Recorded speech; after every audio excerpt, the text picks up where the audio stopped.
Praise the lord. ప్రభువైన యేసుక్రీస్తు నామములో మీ అందరికీ ఉదయకాలపు శుభాలు తెలియజేయుచున్నాను.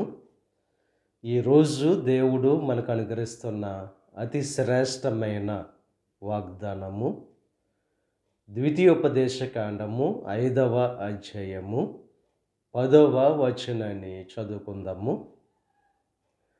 నన్ను ప్రేమించి నా ఆజ్ఞలను గైకొను వారి విషయములో 1000 తరముల వరకు కరుణించువాడనై ఉన్నాను.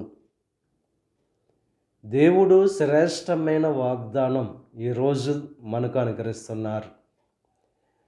ఎవరైతే దేవుణ్ణి ప్రేమించి ఆయన ఆజ్ఞలను గైకొనేవారుగా ఉంటారో వారి విషయములో దేవుడు 1000 తరముల వరకు కరుణించువాడుగా ఉంటానని చెప్పి వాగ్దానం చేస్తున్నారు. ఉదయకాల సమయంలో మనం దేవుణ్ణి ప్రేమించే వారముగా ఉండాలి. ఆయన ఆజ్ఞలను గైకొనే వారముగా మనం ఉండాలి. దేవుని యొక్క వాక్యం బహుస్పష్టంగా తెలియజేస్తుంది. నన్ను ప్రేమించు వారిని ఆస్తికి కర్తలుగా చేస్తానని చెప్పి దేవుడు అంటున్నాడు. దేవుణ్ణి ప్రేమించే వారముగా మనం ఉండాలి. ఆయన ఆజ్ఞలను గైకొనే వారముగా మనం ఉండాలి. అప్పుడు మనము కరుణ పొందుకుంటాం. తరతరాలు కూడా కరుణ పొందుకుంటారని చెప్పి దేవుని యొక్క వాక్యం తెలియజేస్తుంది. దేవుణ్ణి ప్రేమించే వారికి ఆయన ఆజ్ఞలను గైకొనే వారికి ఎంత గొప్ప భాగ్యం అంటే 1000 తరముల వరకు దేవుడు కరుణిస్తానని చెప్పి వాగ్దానం చేస్తున్నారు. ఈ లోకంలో ఉన్న వాటిని ఈ లోకాన్ని ప్రేమించేవారుగా కాకుండా ఈ లోకాన్ని సృష్టించిన సృష్టికర్తను ఎప్పుడైతే ప్రేమిస్తూ ఆయన ఆజ్ఞలను గైకొనేవారుగా ఉంటారో దేవుని యొక్క కరుణ పొందుకుంటాం. అబ్రహాము జీవితంలో అదే జరిగింది. దేవుణ్ణి ప్రేమించేవాడుగా ఉన్నాడు. దేవుణ్ణి ప్రేమించేవాడుగా ఉండడం అంటే దేవుని యొక్క మాటకు విధేయత చూపేవాడుగా లోబడి జీవించేవాడుగా ఉన్నాడు. ఆయన ఆజ్ఞలను గైకొనేవాడుగా ఉన్నాడు గనుక అబ్రహాము దేవుని యొక్క కరుణ పొందుకున్నాడు.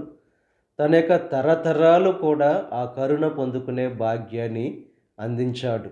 ఉదయకాల సమయంలో దేనిని ప్రేమించే వారముగా మనం ఉంటున్నామో ఒకసారి పరిశీలన చేసుకుని ఈ లోక సంబంధమైన ప్రేమలు ఉంటే వాటిని తీసివేసుకుని దేవుణ్ణి ప్రేమించేవారుగా ఉంటూ ఆయన ఆజ్ఞలను గైకొనేవారుగా ఉంటూ 1000 తరముల వరకు దేవుని యొక్క కరుణ పొందుకోవలసిందిగా ప్రభు పేరట మిమ్మల్ని కోరుచున్నాను. దేవుడు మిమ్మల్ని దీవించి ఆశీర్వదించి మిమ్మల్ని 1000 తరముల వరకు ఆయన కరుణ మీ మీద ఉంచును గాక. ఆమేన్. ప్రార్థన చేసుకుందాం. పరిశుద్ధుడా, మహోన్నతుడా, సర్వశక్తిమంతుడైన యేసయ్య, ఈ ఉదయకాల సమయంలో నువ్వు అనుగ్రహించిన అతి శ్రేష్టమైన వాగ్దానాన్ని బట్టి నీకు స్తుతులు చెల్లిస్తున్నాం. నిన్ను ప్రేమించేవారుగా ఉంటూ నీ ఆజ్ఞలు గైకొనే వారి విషయంలో 1000 తరముల వరకు కరుణిస్తానని చెప్పి వాగ్దానం చేసావు.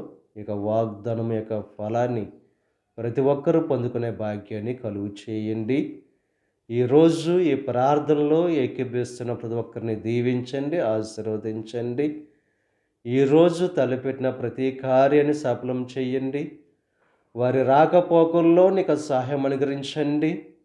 బలహీన పరిస్థితుల్లో ఉన్న వారిని స్వస్థపరిచి నేను మహింపరుచుకునే భాగ్యాన్ని కలుగు చేయండి. ఈ దిన ఆశీర్వాదాలు ప్రతి ఒక్కరి మీద మెండుగా కురమరింపచేసి నీ దీవెనలతో నింపి నడిపించమని మా ప్రభువైన యేసుక్రీస్తు నామం పేరట వేడుకొనుచున్నాం తండ్రి.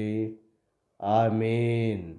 తండ్రి, కుమార, పరిశుద్ధాత్మ త్రియేక దేవుని యొక్క కృప సదాకాలం మనకు తోడై ఉండి దేవుని యొక్క దీవెనలు ఆశీర్వాదాలతో నింపి నడిపించునుగాక. ఆమేన్.